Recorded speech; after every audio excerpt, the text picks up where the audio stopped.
파우스타 성님께서 하시는 이 수련 방법이라고 생각이 되어질 수 있죠. 수도자로서 살면서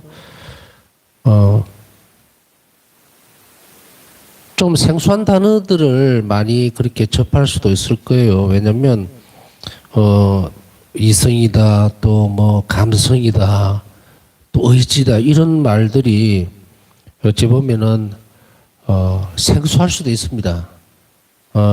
그거는 무슨 방송을 듣거나 또 성시간에 참여하고 있는 사람들은 쉽게 얘기하면은 학력적인 부분들, 학식을 깎아내리려고 하는 의도가 있는 게 아니고, 평상시에 우리가 살면서도요, 우리가 신학생 때에 이런 단어들을 사실은 들어봤지, 고등학교 졸업할 때까지 대충 그 의미는 알죠. 이성이다, 의지다, 자유의지다, 이런 이야기를 들었지만 사실은 깊이 있게 그 의미 자체와 또 상관관계에 대해서는 그렇게 모르고 이제 지냈죠. 그러다가 신학교 들어가니까 철학이라는 과목을 배우면서 이런 뜻이구나, 이렇구나 하고 그때 이제 알게 된 거니까 오히려 어떻게 보면은 일반적으로 통상적으로는 이성이다, 의지다, 이런 부분들에 쉽게 접할 수 있는 단어는 아니거든요. 그래서 좀 이런 부분 저런 부분은 이제 설명을 최대한 하려고 하는데 그렇게 어려운 단어들은 사실은 아닙니다. 그렇지만 이제 걱정이 조금 되더라고. 이게 생소한 단어들을 자꾸 사용을 하면은 이게 보이지도 않고 쥘 수도 없는 부분들을 자꾸 왜 저렇게 이야기를 할까라고 할 수 있지만, 그러나 그렇지 않거든요. 그거를 정확하게 구별을 짓지 못하면 단련을 할 수가 없어요.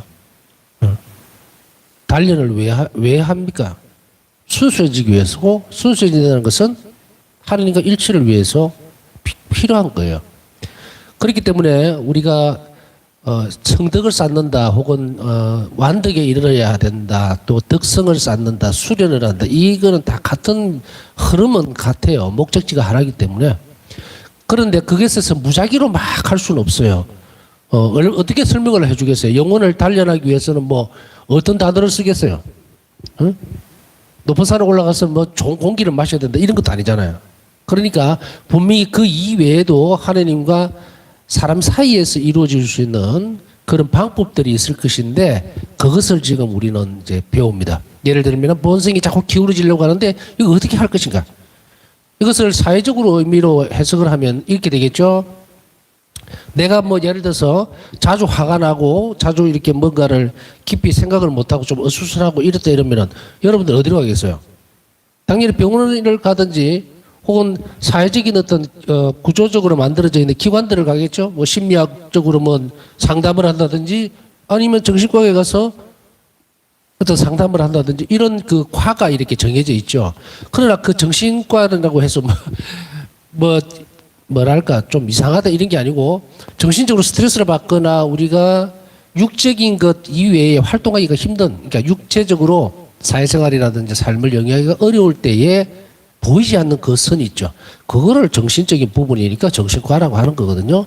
그런데 사실은 보면 영적인 것과 정신과 사이에는 괴리가 있어요. 그래서 이 부분들을 첨언을 하자면, 정신과에서 사실은 영적인 개입들 이런 부분들을 다루지를 않았어요. 그러다가 하나의 아주 짧은 예입니다. 빙의라고 하는 거, 빙의. 그거 지금 정신과적인 영역에서 하나 떼놓아서 이걸 다루고 있어요. 놀랍죠? 사실은 더 놀라운 일일까?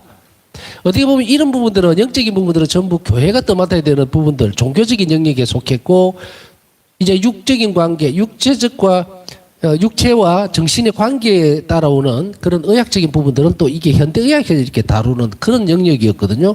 근데 놀랍게도 이것이 어떻게 됩니까? 과학적으로 해석이 되지 않고 하는 이 정신과의 한 영역을 지금 예를 드는 거예요. 그게 빙의라고 하는 것이 썩 들어가 버린 거예요. 이거는 과학적으로 해석이 안 된다. 이건 뭐로 해야 될까? 이거는 종교적인 영역이다. 이렇게 되는. 마찬가지로 이렇게 두 개가 상충되거나 하더라도 서로 공존하고 이해의 폭을 넓혀갈 필요가 있는데, 이것을 전적으로 다 다루고 있는 것이 뭡니까? 우리는 영혼이죠. 그렇기 때문에 우리는 영적인 부분들을 깊이 있게 다루어야 될 필요성이 있는데 그것을 의사들은 예를 들어서 이렇게 처방을 하고 그 다음에 약을 주기도 하고 운동을 시키기도 하고 다양한 방법들을 제시하죠. 우리 또한 마찬가지거든요. 그런데 영혼을 단련시키고 좀 더 높은 수준으로 이렇게 끌어올리는 것, 그거는 왜냐하면 영혼이 하느님을 닮아서 그렇거든요. 모성을 닮아서. 그래서 항상 육체를 벗어난 초월적인 것을 지향할 수 있는 그런 대단히 놀라운 존재예요, 인간이. 그러니까 그거를 뭐를 한다? 개발을 하는 게 아니라 원래 모습으로 재조명을 하는 거예요. 어떤 의미에서 예수님께서 성체를 우리 안에 오심으로 인해서 된다. 앞에서 쭉 뭐 많은 예를 들어 설명을 해드렸으니까. 그러면 그 과정 안에서 이 영혼이 걸어가야 될 길이 있을 거단 말이죠. 왜냐하면 우리는 영혼은 우리 육체가 더불어서 지금은 우리가 삶을 살아가는 동안은 같이 붙어 있어. 같이 있죠. 하나로. 그러나 이제 이게 나중에는 분리가 되겠죠. 근데 분리가 된다는 말의 의미 자체를 어떻게 접근하느냐에 따라서 좀 다르기는 합니다만 여하튼 우리 육신도 변화가 되고 아예 소멸되는 건 아니거든요. 사실은 부활이라고 하는 것으로 변화가 되기 때문에 육체는 막 버려버려야 되고 영혼 뭐 홀랑 빠져나가는 그거는 아니다. 분명히 예수님께서 부활 이후에 변화된 삶의 모습을 보여주셨으니까 제자들에게 나타나셨을 때에 음식을 잡수시고 빵도 드시고 하셨던 모습을 봐서는 그것으로서 변화된 육체가 소멸되는 게 아니라 변화된다는 것은 우리는 그 측면에서 볼 수가 있습니다. 근데 지금 이걸 다루는 것이 아니니까 그렇다 하더라도 우리가 다른 측면에서 영적인 부분들을 계속해서 개진시켜 나갈 필요가 있어요. 그러면 이 영혼이 뭐예요? 영혼도 성장되어야 되고 우리가 영혼의 양식 그러죠. 그래서 영혼이 완전하게 변화가 되는 것, 하나님과 하나가 될 때까지 이 영혼이 성장한다는 것으로 우리는 이해가 되죠. 그래서 완벽에 이른다는 것은 낮은 계단에서부터 높은 계단까지 예수님과 만날 수 있는 그까지 성장해야 되는데 아까 얘기했듯이 정신적인 부분들, 현대 이야기에서 이야기하고 있는 현대 세계에서 다루고 있는 부분들은 아까 얘기했듯이 운동을 해라, 처방을 하고 뭐 잇몸 일으키를 하세요. 그다음에 맑은 산에 그 아주 경치 좋은 곳에 가서 피톤치드라 그러죠. 맑은 숲의 공기들을 뭐 마시면서 안정을 시키세요. 이런 여러 가지 방식들이 있듯이 이쪽에서는 우리가 다루고 있는 것은 그리스도교의 측면에서 보면 영성적인 부분이죠. 거기에서 보면 영혼이 성장하고 영혼이 하나님과 일치하는 방법들을 계속해서 제시를 해주는데 거기에 바로 이런 이성이다. 또 감정이다. 감정은 뭐 알지만 여하튼 그거 의지, 자유의지 뭐 이런 식으로 나오는 그 단어들을 우리가 잘 알아서 적용을 시켜야 됩니다. 자, 그러면은 여기에 이제 오늘 살펴볼 부분들이 이 부분이죠. 자신의 뜻을 단련하고 이성에 복종시키기 위해 파우스타 수녀는 다양한 고행들을 기꺼이 수행했다고 이제 말씀드렸죠. 자신의 뜻을 단련한다는 뭐예요? 우리가 하느님을 따라가다 보면 복음을 실천하려고 예를 들면 하려고 보면 내 뜻하고 상충되는 것이 굉장히 많습니다. 분명히 나는 결심을 했는데 여러 가지 요인에 의해서 자기 뜻이 묻혀져 버린다든지 포기를 할 수 있는 이런 부분들이 있죠. 그러면 우리는 어떤 생각을 합니까? 아, 나는 시작은 내놓고 끝을 맺지 못한다. 그랬을 때 자기 자신에 대한 실망감이라든지 아, 나는 왜 이렇지 이런 부분들이 있죠. 이건 자꾸 단련하면 돼요. 연습을 하면 되고 훈련을 하면 된다는 그런 의미죠. 그 다음에 이성에 복종시키기 위해서 이성에 복종시키다는 말은 다시 이야기하면 감정을 제어한다는 이야기예요. 감정적인 부분으로 막 휩쓸려 갖고 가는 감정을 제어할 수 있는 게 이성이에요. 이성은 논리적이고 그리고 정확하게 분별을 지을 수 있는 영역이 이성이에요. 그렇기 때문에 그것이 감정을 누를 수가 있어요. 그래서 어떤 때는 막, 아, 저 사람은 참 침착하다. 저렇게 무슨 복잡하고 감정적으로 너무 힘들 때인데도 불구하고 그 일을 침착하게 순차적으로 잘 처리해 나가는데 이거 할 때 이런 영역을 보면 어떻게 됩니까? 이성이 감정을 제어하고 있는 거예요. 이게 인간이 할 수 있거든요. 막 화난다고 다 화내고 뭐 다 부수고 뭐 엎어버리고 그 짐승이죠. 제어가 안 되는 사람을 우리는 뭐라 그럽니까? 나중에 저 사람은 폭력적이다. 저 사람 정신적으로 문제가 있다. 그러니까 병원에 집어넣어야 되겠다. 이런 식으로 가버리죠. 사회에서 격리시켜버리려고 그러죠. 컨트롤 안 되니까. 통제가 안 된다. 그래서 바로 이런 것들을 연습을 하고 하느님 안에서 성장시켜 나가는 것은 반드시 필요합니다. 이게 실패하면 또 여기에 관심이 없거나 혹은 그런 노력들을 안 하면 우리는 좀 모진 표현을 쓰면요. 사람 모습만 하고 있지 짐승화가 돼요. 짐승화가 된다. 아무 의미도 없고 뜻도 없고. 그렇게 되지 않도록 하기 위해서 우리는 해야 되는데 이성이 감정을 제어하면서 인간다운 생활을 할 수 있도록 만들어가는 것. 그것이 우리가 삶을 영위해야 되는 그런 올바른 태도입니다. 방향이에요. 그래서 우리는 보면 어떤 행동을 할 때에 인간의 행동이 있고 인간적인 행동이 있어요. 인간의 행동은 뭐냐면 내가 사람이잖아요. 그럼 나는 뭐 길거리 가다 침을 뱉든지 발로 누굴 차든지 이게 다 내가 하는 행동들이 전부 인간이니까 인간 행동이에요, 이거는. 뭐 도덕적이고 윤리적이고 뭐 그런 규칙도 없고 가치도 없어요. 그러나 인간다운 행동이라는 것은 뭐예요? 도덕적, 윤리적인 체계, 그리고 양심적인 것, 여러 가지 이런 것들이 아우러져서 나올 수 있는 행위가 인간다운 행동입니다. 우리는 이 부분을 뭐 휴머니즘이다, 인간의 뭐 기초를 둔 어떤 부분이다 하는데 우리가 인간다운 행동이라는 것은 어떤 것인지 우리는 알고 있어요. 이미 교육받았고. 그렇기 때문에 우리가 이런 인간다운 행동이라는 것은 이웃을 돌보고 또 이웃에게 따뜻함을 보여주고 온유하고 이 행동에서 벗어나서 폭력적이고 뭐저 범죄의 행위를 저지르고 할 때 우리는 뭐랍니까? 저는 짐승이라 그러잖아요. 인간이 아니고. 근데 행동은 인간 행동이거든. 그러니까 인간 행동에서 인간적인 행동으로 갈 수 있도록 하는 법을 우리는 계속 배워야 되는데 그렇게 하기 위해서는 이성을 가지고서 자신을 준비시키고 단련할 필요가 있다는 그런 의미입니다. 그래서 이러기 위해서는 많은 고행들이 당연히 필요합니다.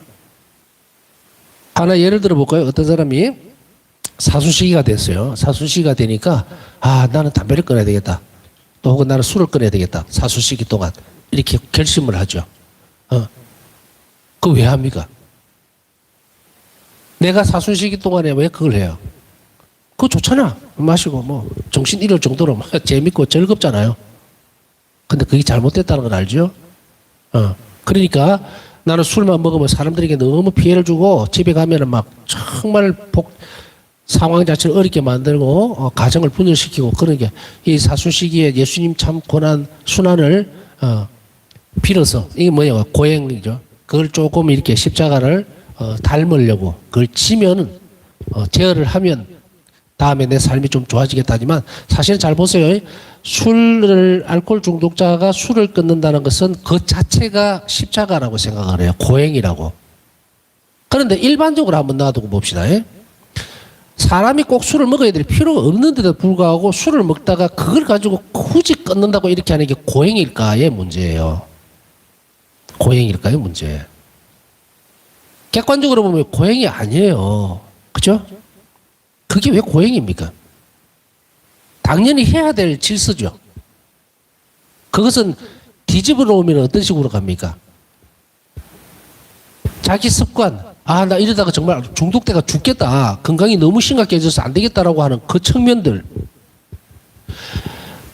희생적 부분, 고행이라고 하는 것은 희생적 부분이거나 혹은 하느님을 닮아내야 되는 어떤 영역이거나 남을 위해서 자신을 던져 놓을 수 있는 것. 사랑의 기초에서 하느님께 대한 사랑을 기초해서 이웃을 위해서 그것을 기꺼이 질 수 있는 그런 상황이라야만 고행이지. 내가 술을 먹다가 끊겠다는 것이 괴롭죠. 이제 끊으려고 하면 힘듭니다. 그걸 십자가로 본다면은 그거는 잘못된 거예요. 그건 당연하게 해야 되는 거 당연하게. 술 끊으면 본인이 좋지 누가 좋습니까? 물론 그걸 끊음으로 인해서 다른 사람에게 좋은 어떤 피해를 주던 것들, 가족들을 괴롭히던 그런 순간들, 뭐 이런 것들이 다 상쇄가 되고 이제 없어지면 좋은 것이면 틀림이 없지만 그 자체는 자신의 정화적인 부분일 뿐. 내가 지금 우크라이나에서 이름 없이 정말 이름도 모르지만 준비 없이 죽은 영혼을 위해서 내가 정말 술을 끊어버리겠어. 내가 담배를 끊어버려야 되겠다. 혹은 내가 어떤 잘못된 안 좋은 습관 그거 버려야 되겠다. 무슨 대가를 치르더라도 이렇게 되어지면 달라지죠. 목표하는 것에 따라서 그 목표가 사랑이라는 것에 혹은 자비의 주안점을 두지 않는 한 아까 얘기했듯이 우리는 어떤 식으로 끝나버립니까? 사순시기에 결심했던 내용들 그거 아무 가치 없어요. 다 떨어지고 없죠. 그래서 사람들이 이렇게 이야기하죠. 아유, 시부모님 사순 동안에 저는 술을 좀 2병 마시던 걸 1병 마시고 아니면 일주일에 1번 정도밖에 안 먹으려고 그랬는데 세상에 40일 동안 한 번도 빠짐없이 술을 쩔어서 살았습니다. 당연하지. 당연하죠. 하느님의 은총을 청한다는 것은 하느님의 은총만이 그 일을 해결해 줄 수 있는 건데 그렇게 흘러나올 수 있는 통로는 뭡니까? 사랑이어야 되거든요. 그것 없이 혼자서 푹 치고 장구 치고 다 해버렸죠. 이랬을 때는 전혀 그 사람은 변화가 되지도 않고 하나님께 가까이 갈 수도 없고 오히려 악에 이끌려서 더 나쁜 처지로 빠져버린다는 이야기죠. 그러면 어떤 것일까? 어제 고행들을 살펴봤습니다. 금요일에 임종자들을 위해서 더 큰 희생을 바치겠다. 예를 들어서 뭐 나는 뭐 좋아하는 다과가 있으면 그거를 좀 줄이겠다든지 아니면 그거 빠지겠다든지 아마 모르긴 몰라도 바울사성녀도 이 형태를 그대로 유지를 했을 겁니다. 왜냐하면 폴란드 그 자비의 성모 순례를 가보니까 폴란드라는 자체가 나라가 아주 겨울에 춥더라고요. 너무 추운데 과일이 없어요. 과일이.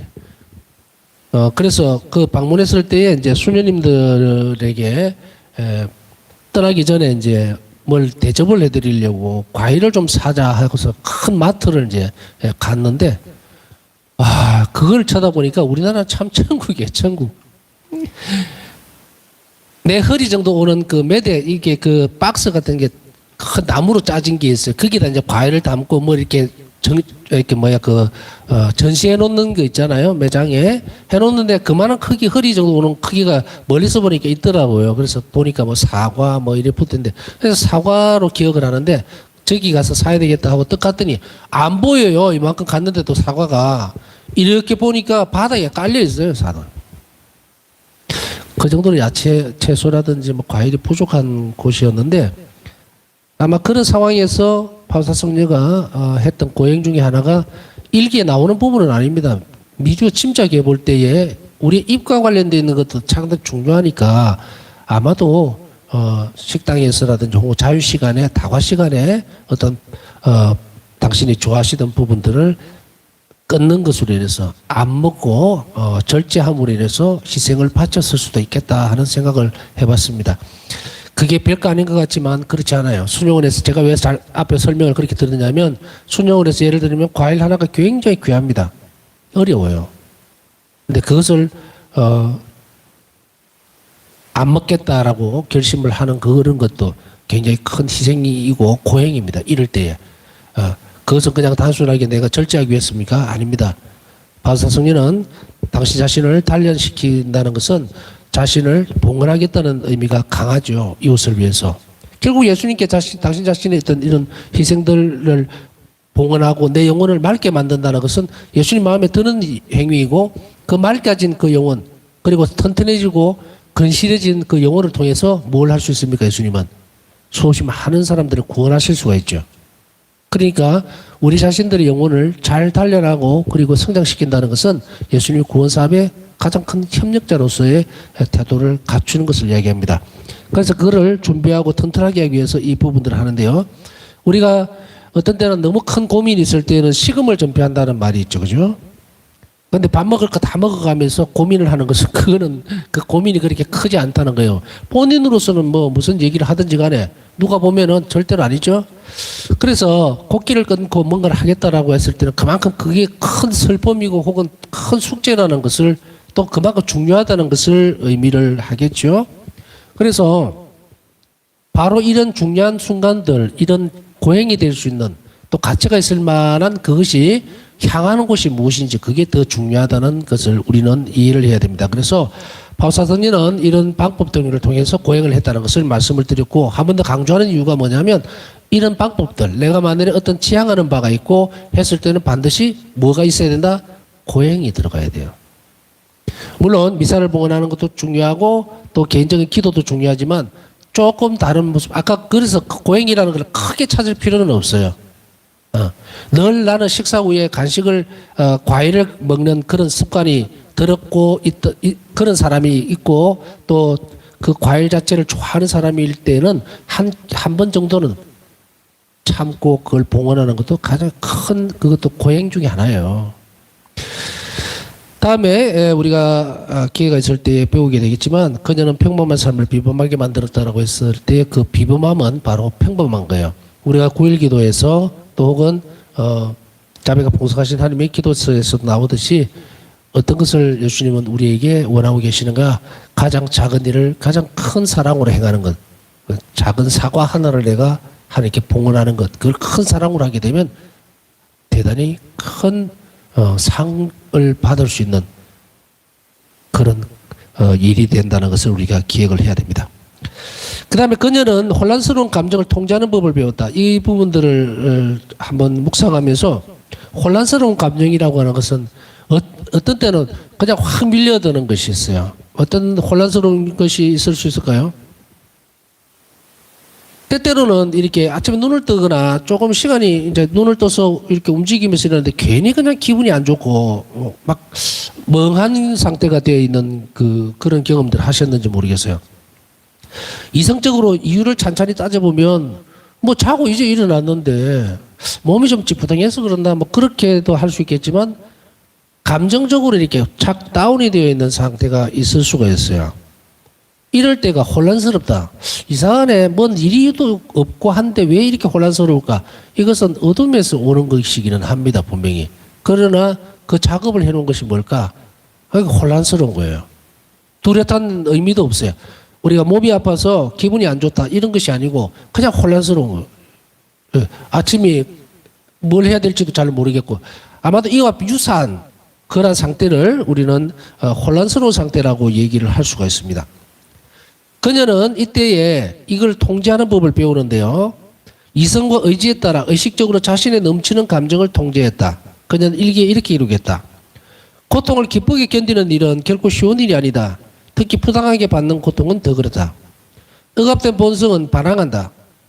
이성과 의지는 고통을 준 이들에게 선하게 행동할 수 있기 때문에 고통을 초월하지만 감정은 많은 소음을 일으키고 들뜬 영혼처럼 이성과 의지를 공격한다. 일기 1152번. 이제 여기에서 이성과 의지라든지 본성이라든지 이런 말이 있는데 이 부분 때문에 앞에서 좀 설명을 드렸던 거예요. 자, 본성은 뭘까?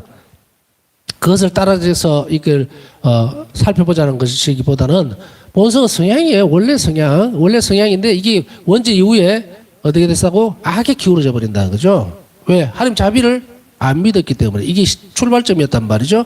그것 때문에 이제 원죄가 들어와 버리고 그다음에 세상으로 추방이 돼 버리고 하나님과의 관계, 영원성의 문제 다 제동이 걸려 버렸죠. 그렇기 때문에 그 이후에 어떤 본성적인 부분들은 말 그대로 어떻게 돼요? 아담과 하와 사이가 바로 갈라져 버리죠. 그러면서 분열이 일어납니다. 본성이 삐뚤어져 버렸어요. 이제 남을 감싸주고 뭐 이렇게 하는 게 아니라 그래서 아담에게 죄를 물었을 때에 질문을 했죠. 누가 이렇게 사과를 먹으라 했느냐 이 말이야. 그러니까 아담이 뭐라 그럽니까? 당신이 준 제자가 그러죠. 뭐 내 살에서 나온 살이요, 뭐 내 뼈에서 나온 뼈에서 나온 뼈로다 계속 막 난리를 하다가 그러다가 갑자기 죄가 개입되니까 당신이 준 제자가 참 대단하죠. 분열이 일어나면서도 오히려 완전히 뒤죽박죽이 되어버리는 것을 우리는 볼 수가 있습니다. 바로 이처럼 이렇게 뒤집어져 있는 상황들이 만들어졌을 때 이거를 본성이 기울어져 버린 거죠. 그 표현을 썼어요. 그래서 이제는 뭐 이스라엘 역사를 보면 뭐 어떻습니까? 막 계속 다툼이 일어나고 카인과 아벨에게도 막 정말 카인이 아벨을 죽이는 상황까지 나오죠. 이제 살인이 시작되고 막 이런 것들이 그런 부분들이거든요. 이게 혼란스러움이죠. 이런 혼란스러운 일들을 이제 정리하고 그리고 통제하는 것 그것을 배워야 했다는 거죠. 그걸 하지 않으면 안 되죠. 그걸 하지 않으면은 인간다운 삶을 살아갈 수가 없다는 얘기입니다. 그래서 이런 감정, 의식적으로 넘치는 감정을 통제하는 것은 이성과 의지다.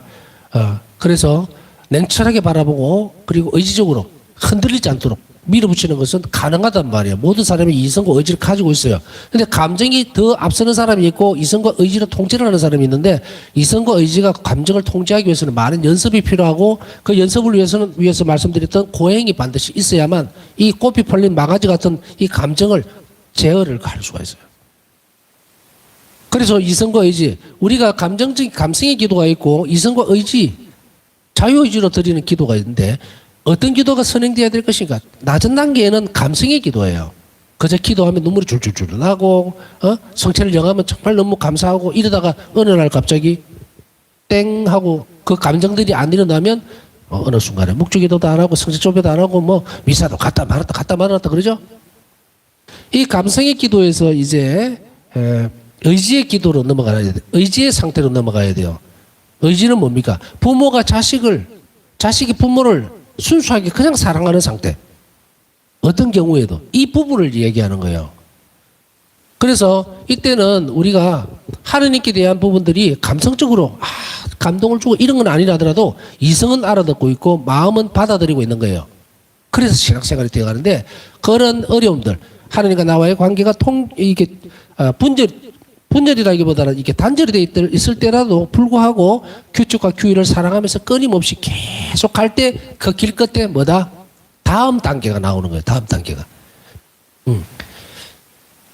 뭐 이런 형태의 일들을 얘기할 때에 바로 이런 부분이에요. 그래서 고통이라든지 이런 것은 우리가 다른 사람의 나를 핍박한 사람에게 감정은 그대로 전달이 되어 버립니다. 용서를 할 수가 없어요. 그러나 이성과 의지는 제어를 할 수가 있다 이 말이에요. 그래서 이성과 의지는 고통을 준 이들에게 선하게 행동할 수 있기 때문에 고통을 초월한다 그랬죠.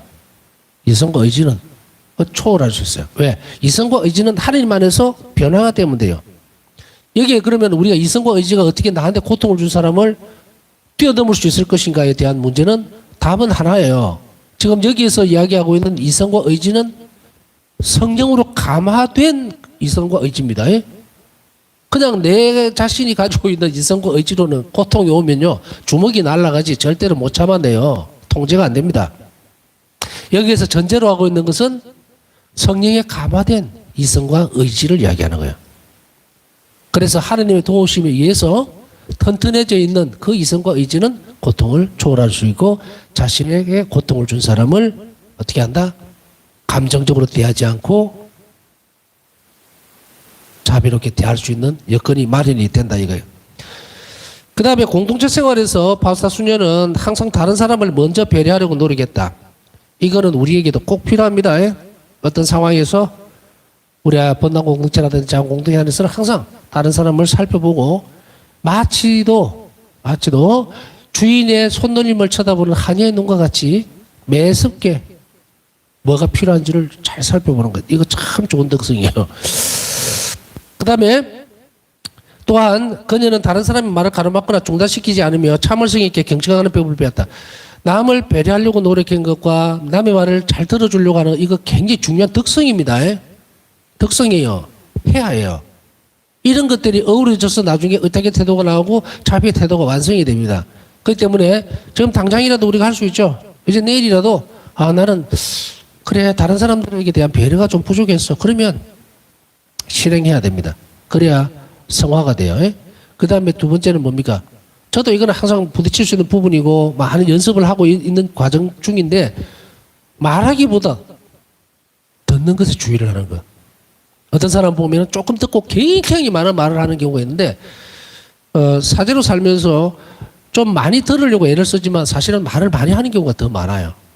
뭔가 예를 들어서 일이라고 하는 거예요. 1분을 얘기하면 막 가르쳐야 된다는 그런 강박관념들이랄지 지도해 줘야 된다는 그런 것들이 오랜 세월 누적되다 보니까 그래요 됐습니다. 말도 다 하기 전에 막 끊어버리는 그거 참 안 좋은 습관인데 많이 고치려고 애를 써야 해요.